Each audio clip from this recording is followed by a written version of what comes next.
ఈ అభిజిత్ నక్షత్రం లేదా అభిజిత్ ముహూర్తం ఏదైతే ఉందో ఇది సాక్షాత్తు లక్ష్మీనారాయణ స్వరూపంగా చెప్తూ ఉంటారు.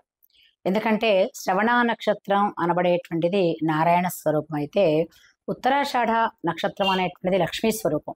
ఎందుకంటే లక్ష్మీదేవి యొక్క జన్మ నక్షత్రం ఉత్తరాషాఢ, శ్రీమన్నారాయణుడి యొక్క జన్మ నక్షత్రం శ్రవణ నక్షత్రం. కాబట్టి ఆ రెండు కూడా లక్ష్మీనారాయణ స్వరూపంగా చెప్తూ ఉంటాం. కాబట్టి ఈ రెండిటి కలయిక లక్ష్మీనారాయణ స్వరూపంగా కూడా మనకు అభిజిత్ లగ్నాన్ని చెప్తూ ఉంటారు. ఇంతేకాకుండా ఇది సూర్యోదయానికి 4వ లగ్నం అని చెప్పుకున్నాం.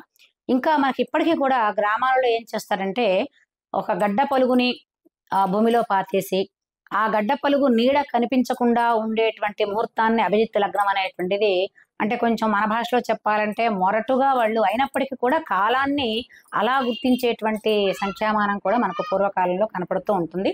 ఎక్కువగా గ్రామీణ ప్రాంతాల్లో మనం చూస్తాం. ఆ గడ్డ పలుగుడు నేలలో పాతినప్పుడు ఆ నీడ కనిపించకుండా ఉండేటువంటి సమయం ఏది అంటే ఇంచుమించు మిట్ట మధ్యాహ్నం సమయం, 12 గంటల సమయం. కాబట్టి దీన్ని గడ్డ పలుగు ముహూర్తం అని కూడా అక్కడ వ్యవహారంలో చాలా మంది మనకు వినిపిస్తూ ఉంటుంది. ఇట్లా అనేక ప్రాంతాలలో కూడా ఈ అభిజిత్ ముహూర్తానికి అనేక రకాలైనటువంటి ప్రాశస్త్యాన్ని చెప్తూ ఉంటారు.